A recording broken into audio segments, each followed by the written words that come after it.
Hello and welcome to our fourth edition of Let's Talk Apps from launch to leaderboard.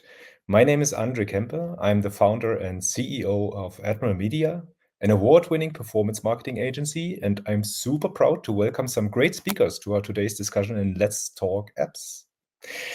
In today's episode, we will have my colleague Pablo Perez, Director of Performance Marketing, interviewing one of our very first clients in Admiral Media, a successful entrepreneur from Canada, whom I first met in 2018 on the first ever Growboat event that we hosted in Barcelona.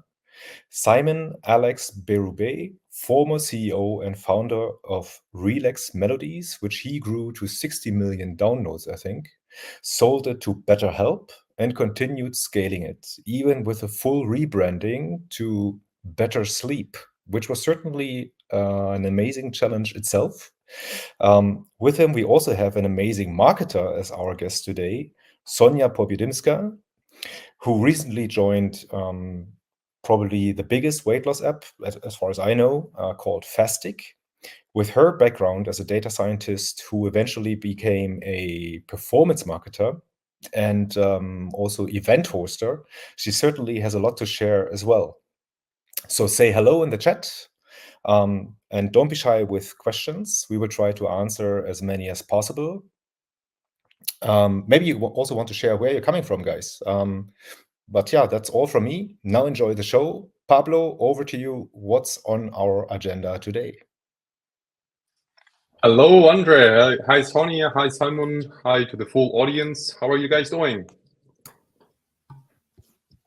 Oh, you're muted, Sonya, I think. Yeah, you can go first, but I'm doing great. It's a lovely day, so I'm super excited about today's session and having Simon as my sparring partner in the Q&A. So yeah, I think we have quite a lot to share. Yeah, I'm also super happy to be there. It's a rainy day here in Canada, but happy to be with you guys and with Andre that we have collaborated for a long time together. Great. Yes, it's also raining. I'm here. I'm based here in northwest of Spain in La Coruña. It's also rainy today. I hope it looks better over there, Sonya. But yeah, let's go to the topics. We have 45-minute session today. So first of all, I will be asking a few questions in each of the topics. The first one we'll be tackling today will be planning for success. So I will be asking Sonya and Simon a few questions in this one. Then we'll switch to user acquisition and growth. That's a very good topic to discuss today. Then the third one will be forecasting and setting goals, which I'm also intrigued about what answers Simon and Sonya will have. And the last one will be leadership and teams, also a very hot topic to end the conversation. Well, not actually end, because we have also the Q&A section. So we received so many questions beforehand. Thank you very much for the engaging audience we gathered today. We picked a few questions up from the ones that you shared with us. And yeah, then will be also selecting a few from the audience. So please, I encourage you to write straight away and shoot your questions whenever you have them in the chat. So if you're okay, let's kick it off. Yeah, cool. So let's start with planning for success, as we mentioned before. So this one will be for Sonya. So as an experienced marketer, model growth marketer, I assume you have some very nice insights on this one. So would you please walk us through the initial steps when you're planning an effective user acquisition strategy for a new app?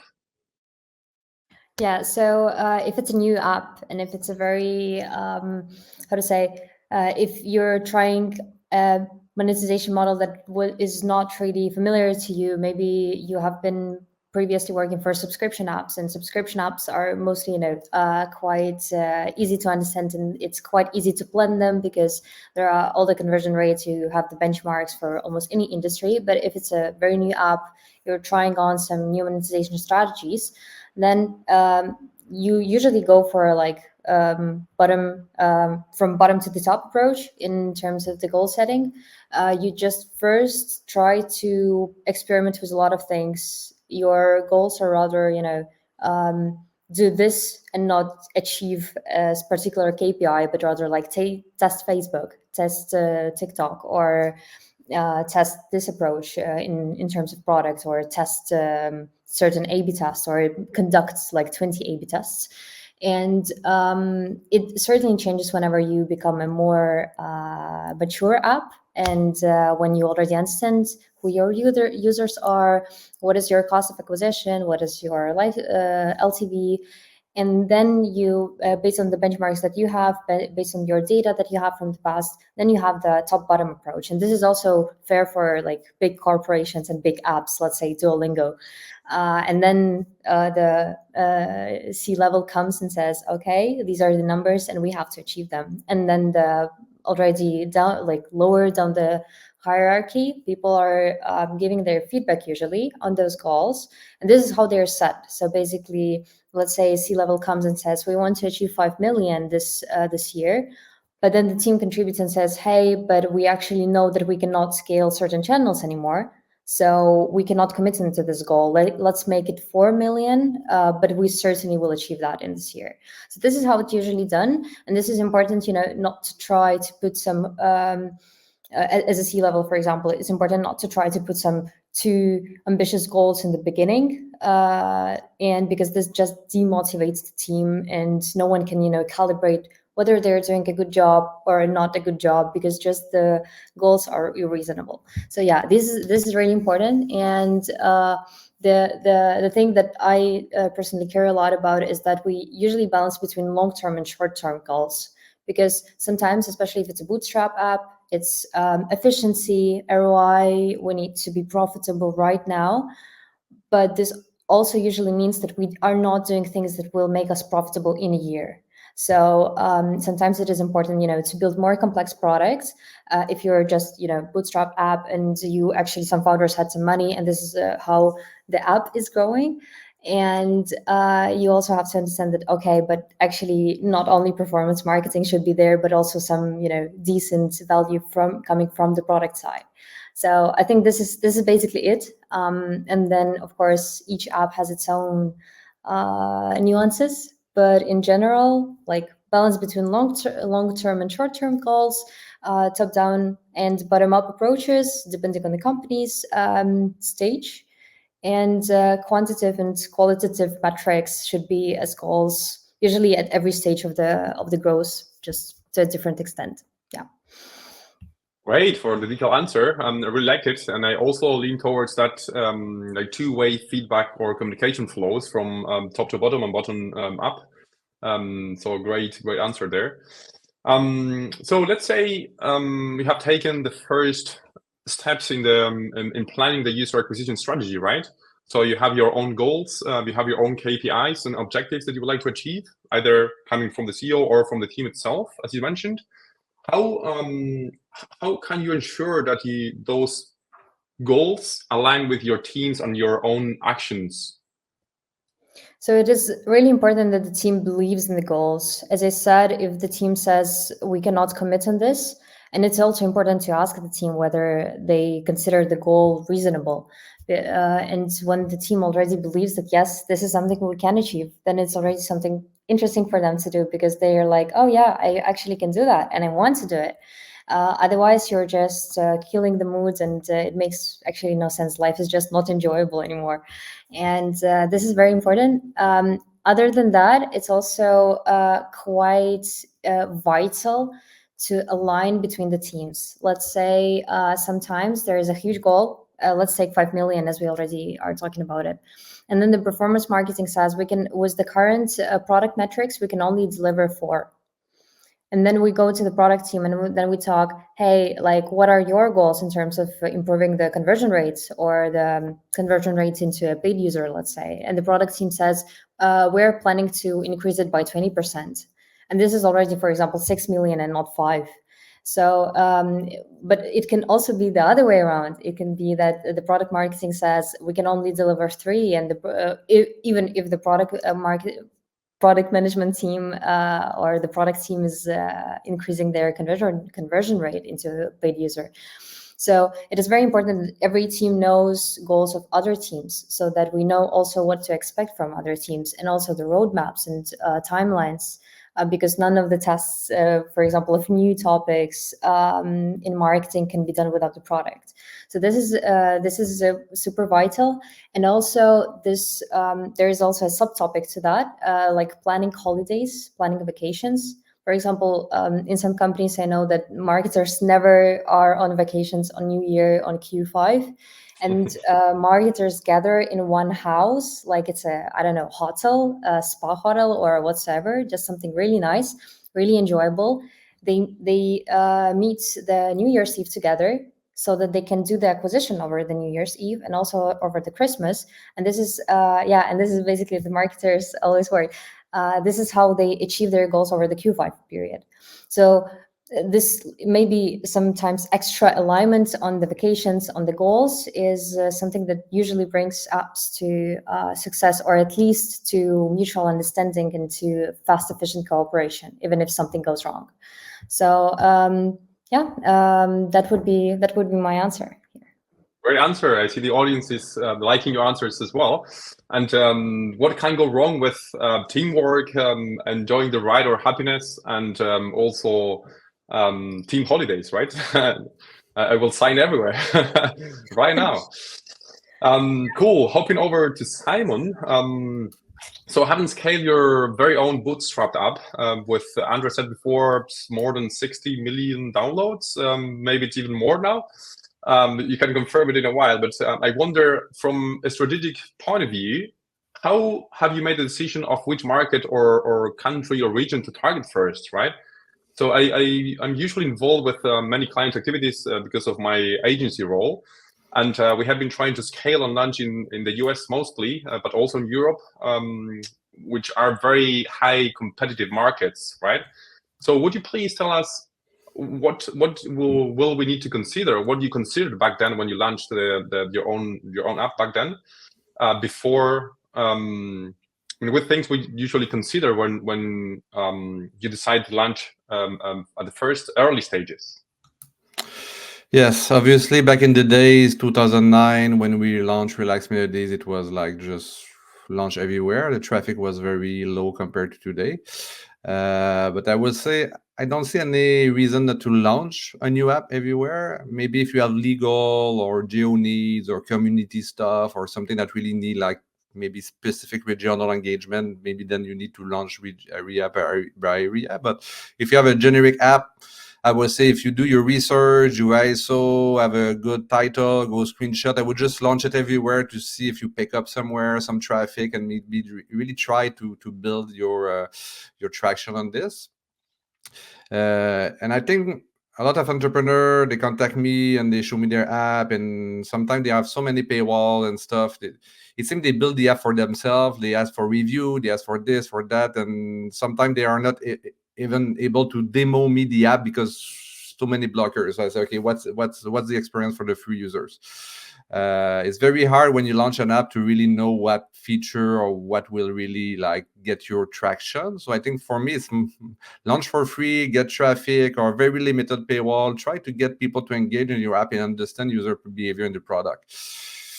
You can make marketing and onboarding work, but if your product is really like disappointing for user, I don't see how you can really scale anything. You need to learn, and maybe you need to also not be too much attached to your idea. Maybe something you think works, and in the end, it's something else that will work in your product. So for me, it's really like getting to know your product, your users. For many years, for the 5 first years, I think I did the user support myself, trying to understand what they need, what are the hurdles with the product. So if you're founder, CEO, your job is to know your audience. Your job is to know why your product, which problem are you solving, and how are you helping user, and get value for them. And then I think monetization comes to with marketers and funnels and all that stuff. But before, if you try too hard to monetize without value, you probably end in the wall. Okay, cool. I like that idea of giving something for free to the users, because if you can't get the users to use your product, then you won't have enough data to be analyzed, and you can make good decisions, right? Yeah. So moving towards the second topic, which is user acquisition and growth. So we all know that downloads are great, but how can we make users trigger in-app actions, especially down the bottom or down the funnel actions, right? So this one is for you, Sonya. So it's not secret that privacy is one of the hottest topics right now, and it has been since Scan Network was launched. Probably it was 2 years and something, almost 3 years ago, if I'm not wrong. Then we also had Privacy Sandbox being released next year. I hope we are all preparing in the best possible way. So with those situations, the networks actually share fewer insights on what actually happens, right? So everything seems to be more like a black box in when we are running campaigns on Google, TikTok, for example, PMax on Google, Advantage Plus campaigns on Facebook. The latest TikTok's campaigns, I guess they are called advanced dedicated campaigns, right? So how do you measure and track KPIs and performance in general with this more privacy-centric era? And how can you make sure that your team follows you?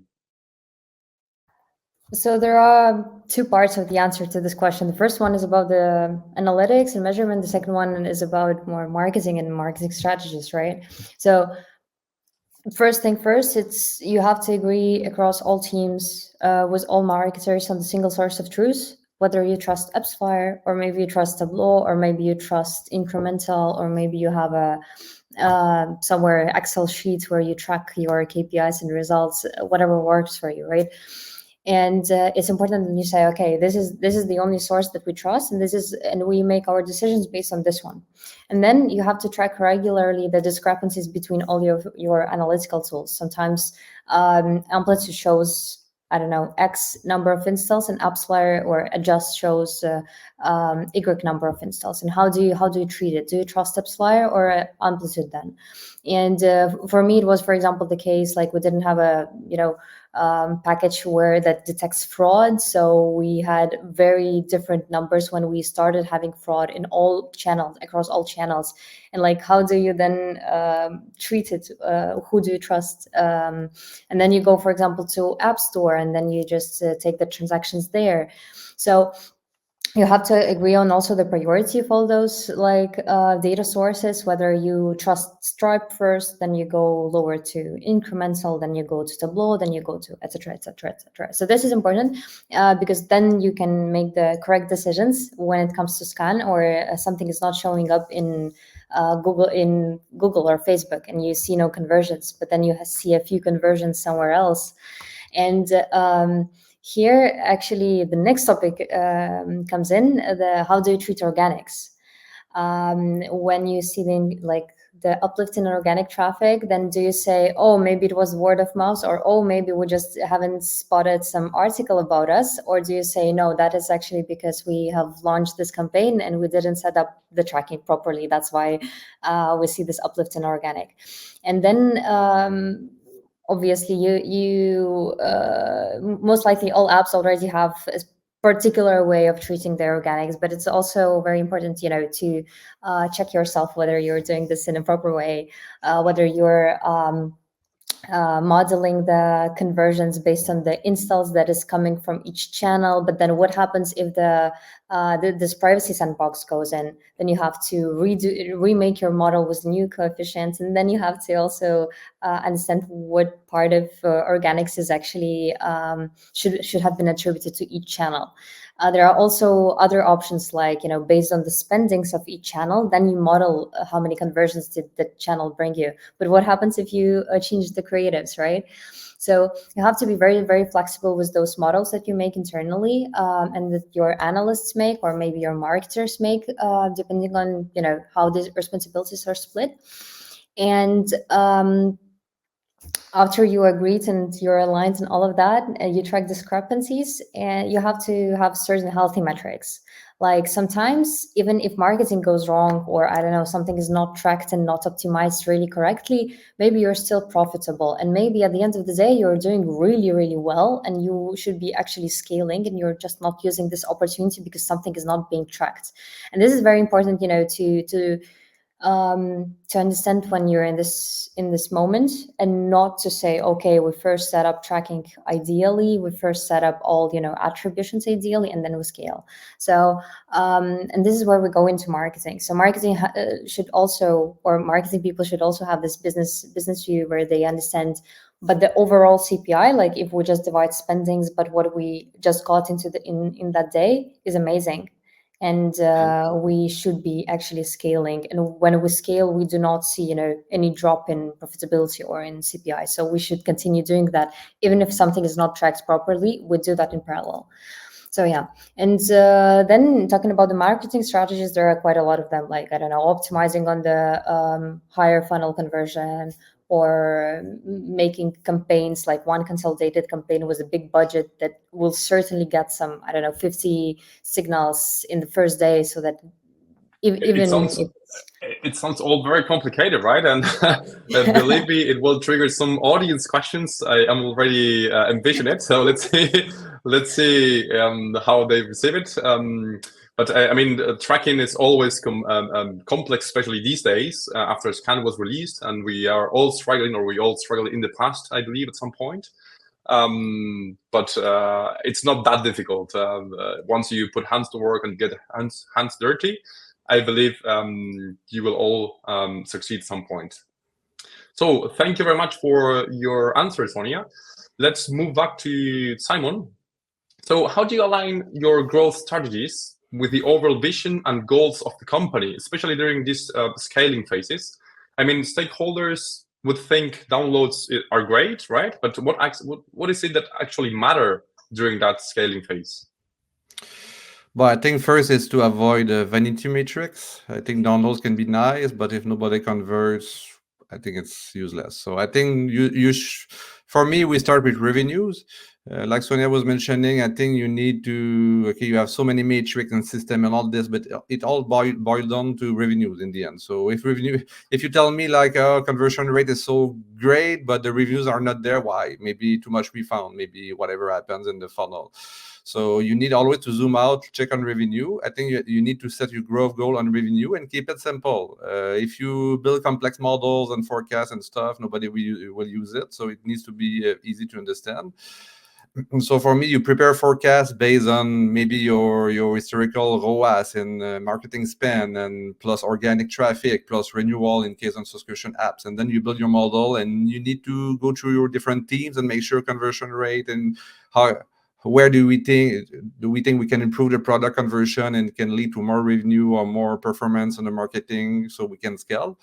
So it's really revenue, and then the ROAS, and then marketing investment, and then going down in the product and funnel and marketing KPIs.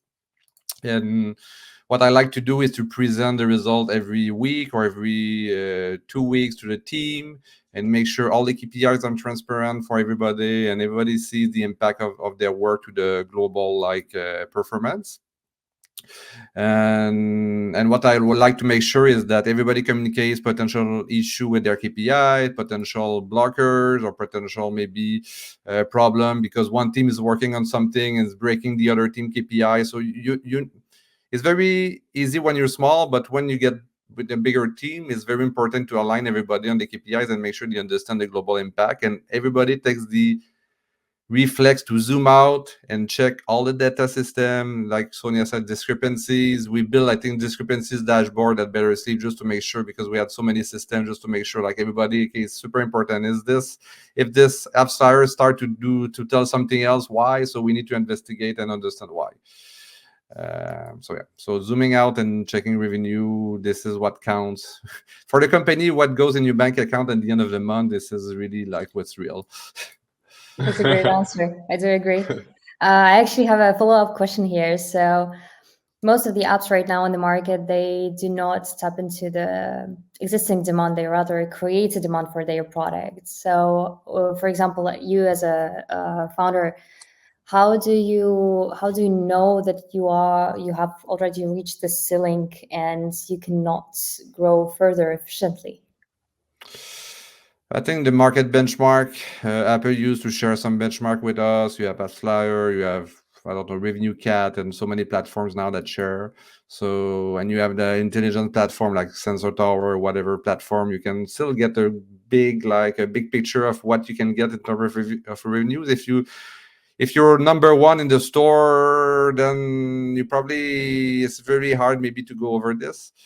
Maybe you have other source of revenues like web or B2B stuff, but you can still have a ballpark, I think, for different scenarios. And yes, you can get an outlier like ChatGPT or TikTok, but it's still very big company, very well funded, founders that know what they are doing. So it's very rare to have the unexpected success with an app that you build yourself in your basement, especially in 2024. So I think it's more establishing scenarios, good, medium, the best, and then work through those different KPIs that lead to achieve this. Great, cool. Thank you very much for the answer as well. Let's switch to topic number 3, forecasting and setting goals in this case. So going back to Sonya again, as a product manager and performance marketer, we have had many talks about how you approach forecasting. But I'm keen on the audience knowing as well what are the top-down and bottom-up approaches that you work with when forecasting. So we are all ears now. So yeah, Simon actually already mentioned the Sensor Tower and Revenue Cat and everything. So there are quite a lot of benchmarks already, right? And not only for revenue, not only for acquisition, but also for the product A/B tests. So there are quite a few libraries like Facebook ad library, but rather product test library that show you, okay, this if you change the color of the button, this will bring you, I don't know, plus 20% in conversion. That's a joke, like the product manager's joke that the worst thing that you can do is change the color of the button. But yeah, this is true, and all those things are written down in those libraries. So whenever you do something in your app, you can actually already predict how it will work for you. And this is how you plan the forecasting whenever you go from bottom up. Because if you don't have any data on your side, this is basically what is the more or less okay approach. Also, what is very crucial is you have to plan all the costs for tools, for your CRMs, for your MMPs, for Sensor Tower as well, because it can be very pricey depending on your usage rate. And you also have to plan that all invoices are paid in time, that your account on Facebook or TikTok will not get blocked because you didn't pay them. And you have to understand that, okay, Apple also has a delay and it takes your money for like 7 days or how much. So you cannot withdraw the money when the user subscribed. And if it happens that, for example, you have spent way more like yesterday and you scaled quite a lot and everything goes fine in your app and you cannot pay Facebook because your money is still in Apple, then your accounts get blocked and then it's really hard to recover. Then your CAC goes twice as high as it has been, the day before. That happens to us quite a few times in different companies and different ad networks. So trust me, then you just recover during the months and it's the worst months in your life and it's certainly not worth it. So risk mitigation plans are very important. You also have to understand which card is charged in where, and this also is very crucial for forecasting. That's why you usually have to cooperate with the finance team, who is usually responsible for that. Depending on the country you live in. So for example, my previous company was also developing the war plan. Like, what do you do with the team and with the resources if something like this happens? And yeah, it sounds very weird, and this is certainly not the case for most of us, hopefully. But we planned like renting a hotel where the team will live so that the team can also work there, that there is stable connection. And there were not too many spots in Ukraine back in that time. I'm from Ukraine, if someone doesn't know. And yeah, that actually was executed. And guess what? The company where I worked before, the Ukrainian one, is doing amazing. It's the next unicorn, and it's all because those plans, those risk mitigation plans and forecasting plans were there. So yeah, that's basically it. Great answer. Yeah, I like the idea of the war plan because you will prepare for the worst, right? And then everything will be better, probably. When you are also talking about risk mitigation plans, I experienced some situations in the past in the agency as well. And we managed to navigate those rough waters in the best possible way because of that that plan that we had from before, right? So I definitely encourage, and I really like your answer. Congratulations, Sonya, on that one.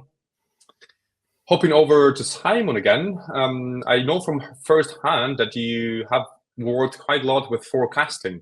So can you please deep dive into how you have set goals for your team based on those forecasts? Well, again, it starts with like benchmark and revenue targets and what makes sense, and really like try to have like a yearly or maybe 3 years, 5 years. For me, 5 years is always very difficult. I like to focus on 1 or 2 years.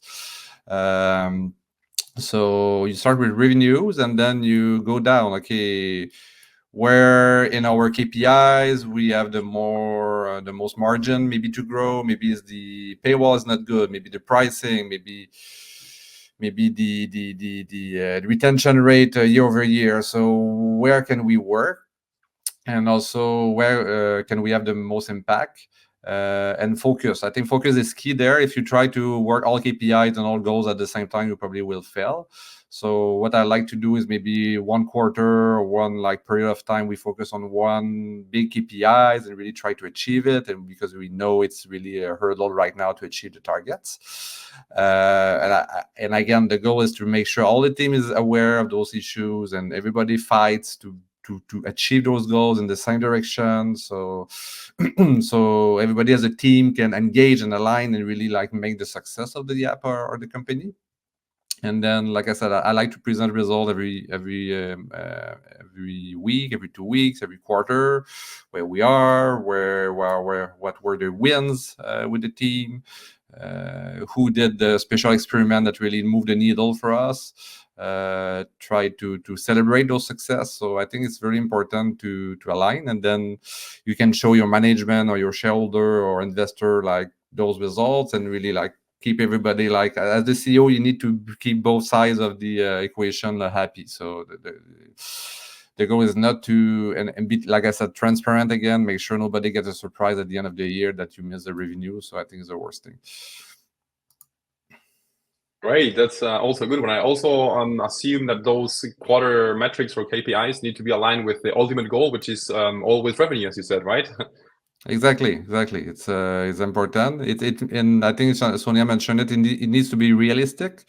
So you need to run the numbers with the team, but you also need to set the bar high. So you don't want anybody to get too comfortable. So where is the too high, too low? So I think like if you go like OKRs, you need to maybe target to achieve 70%. So you still have room to think about a higher growth goals. But obviously you don't want to say, okay, we double the revenues and doesn't make sense anything, and we don't have the marketing plan and we don't have the cash flow to so yeah, it still need to be achievable. Got it. Great. Okay. Moving towards the last topic, leadership and teams. So we have had some really good insights shared throughout this chat so far. So please, I encourage you to keep asking questions. I see the audience growing and growing. So thank you everyone for joining today. But there's one obvious thing that comes as working as an agency, especially fully remote, where we have the pleasure of working with many apps and different verticals. but it's still clear that you have to do, that you two, Simon and Sonya, have done this for a long time, right? This one is also for you, Sonya. Both of you have taken on leadership roles and have had to communicate complex strategies to your teams. But Sonya, how do you foster a culture of collaboration and knowledge sharing within your teams? So when the team is aligned, everyone believes in the goals, then you have to also define like clear distribution of responsibilities. For example, certain marketer can also be responsible for educating the team on a certain topic. Let's say someone is expert in tracking and in measurements, and this person then does once in a month a learning session for the rest of the team. Someone else is doing a learning session about the design and about tracking the success rate of the creatives and setting the tasks for designers and etc. Right? So these things should be there. Sometimes, depending on the person and depending on the seniority of a person, it's important just to write them down and set them as KPIs for the next quarter or for the next 6 months. But it also should not be treated as a personal development plan that is done before you fire the person.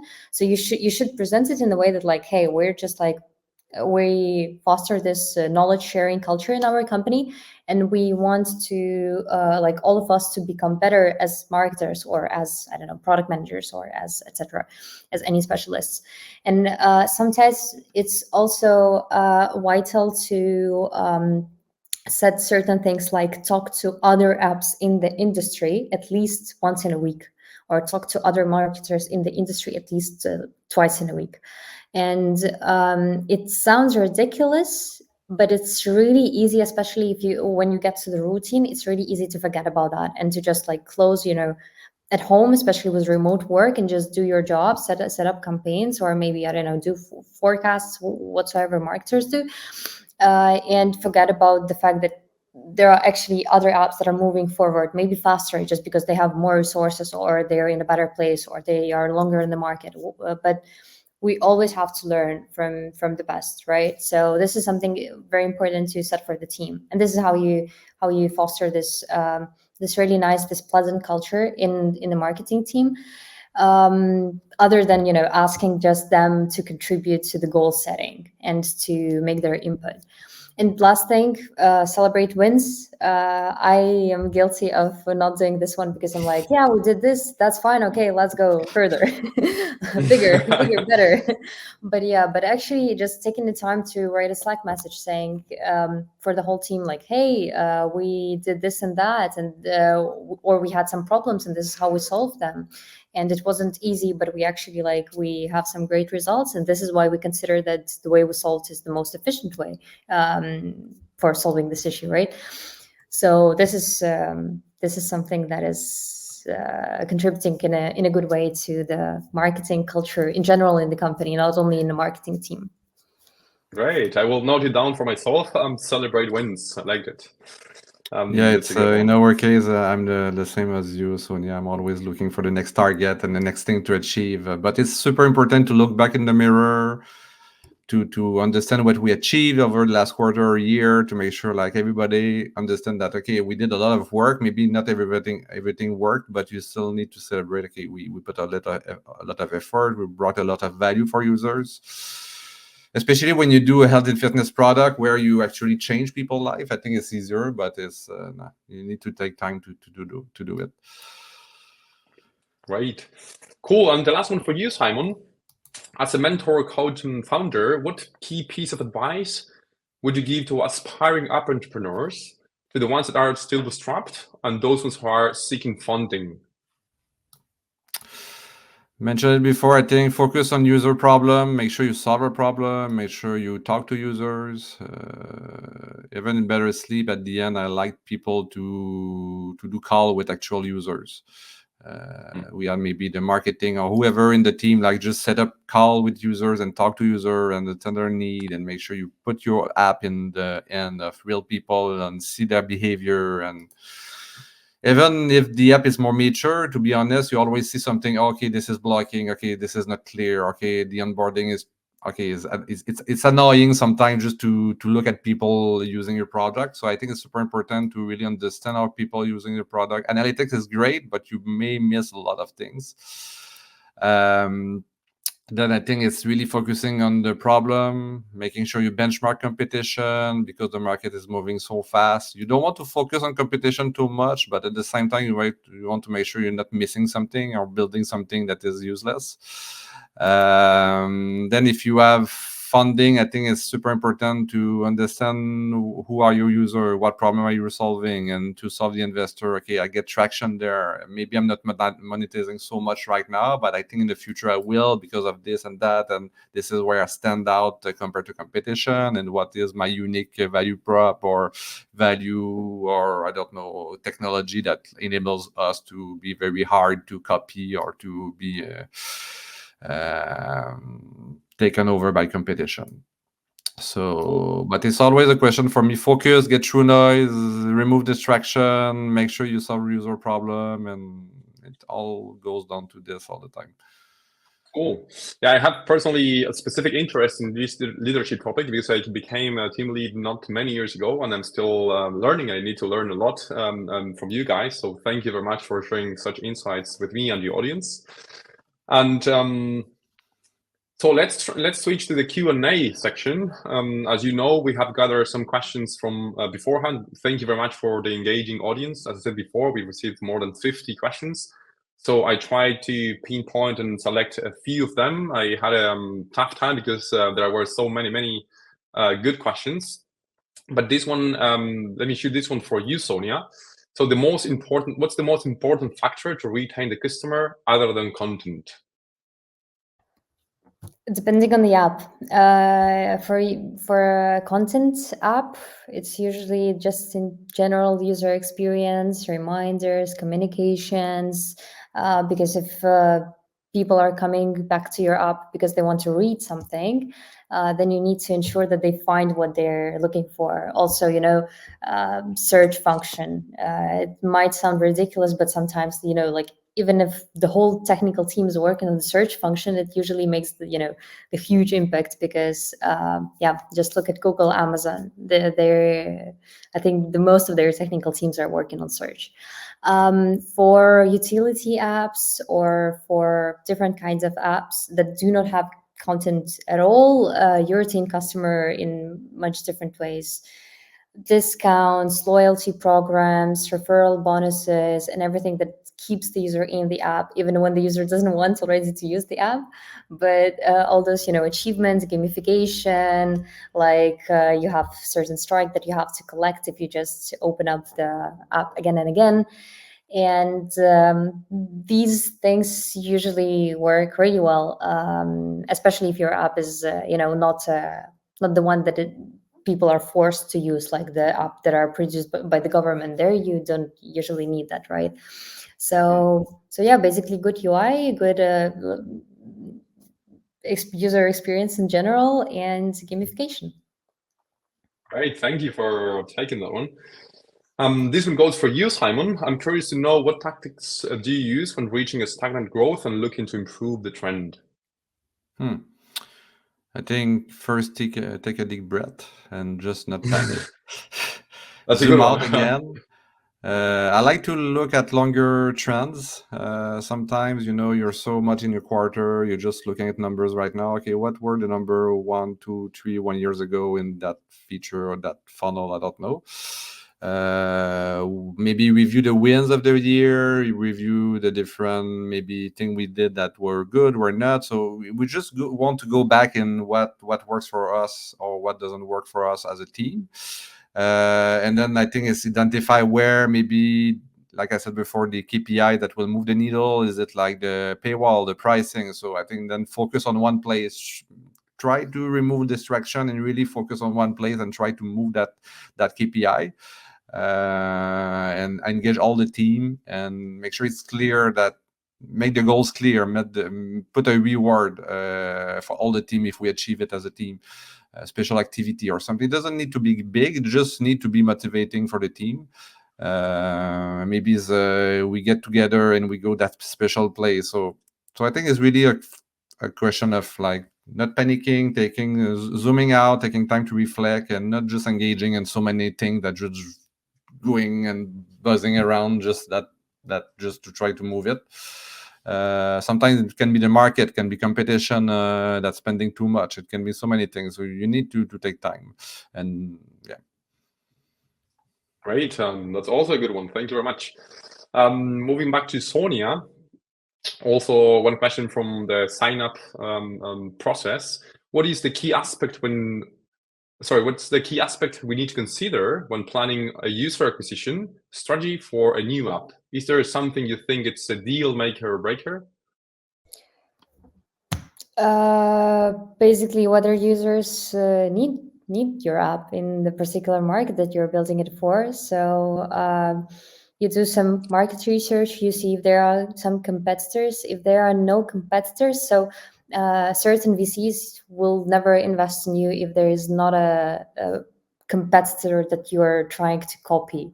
And this is basically their strategy, because they're looking for the apps to invest who are just copying something that exists already and they're just doing it better.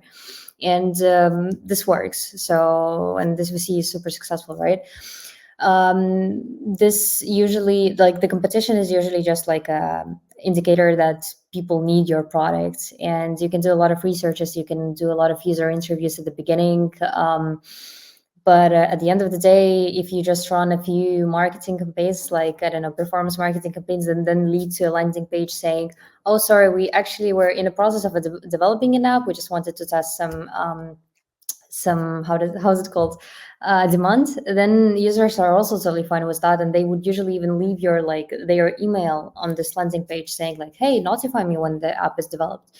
So if you're certain that there is a demand for the app, or at least you're able to create this demand, then do the app. So if no one is interested, then it's a deal breaker. I would say it this way.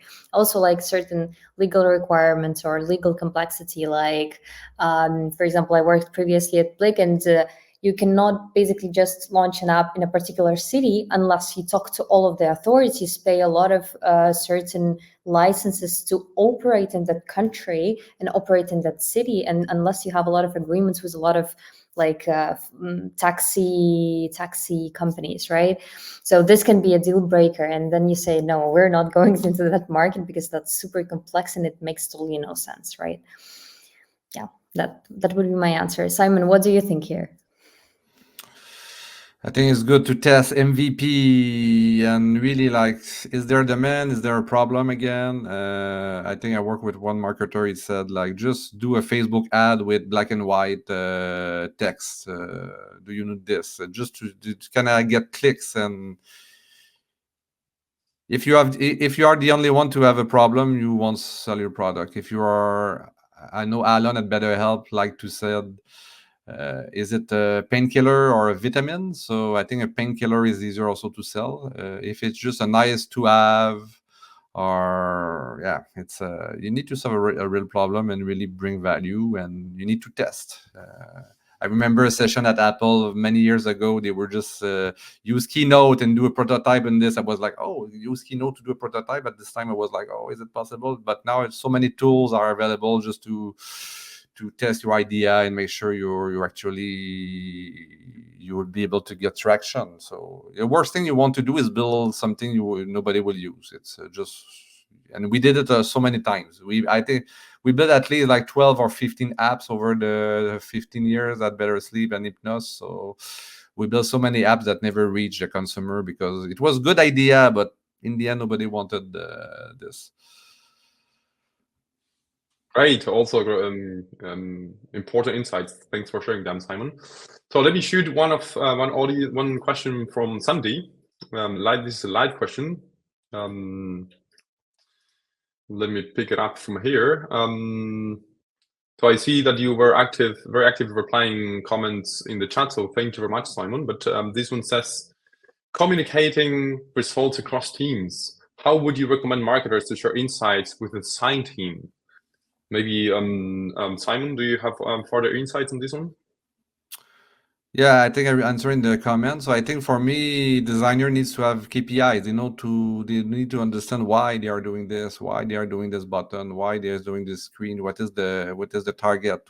Which KPI are we targeting to move? Is it retention? Is it conversion? Is it, I don't know, renewals? So then they need to maybe get different versions so we can test an A/B test. So I think they need to be engaged in A/B testing and experimentation and understand the impact of everything they do. Same for design in marketers. I don't know how you do it, Sonya, on your side. Yeah, I can share actually about the KPIs for designers, especially in marketing. So for us, it's usually there is a certain number of designs per week. Usually, if we're talking about the statics, is 60 to 100 designs per one designer full-time in a week. You just, depending on the complexity of the designs, you can adjust it. What we had with my designers, we assigned a certain complexity to each design. For example, localization is not the design, right? But we actually need a lot of localizations of the ads. Let's say we have a best performing ad and we need to translate it to 10 languages. How much in terms of complexity is that? We calculated it as 5 new ads. So instead of 10 ads, we just say it's 5 new ads. This equals 10 localizations.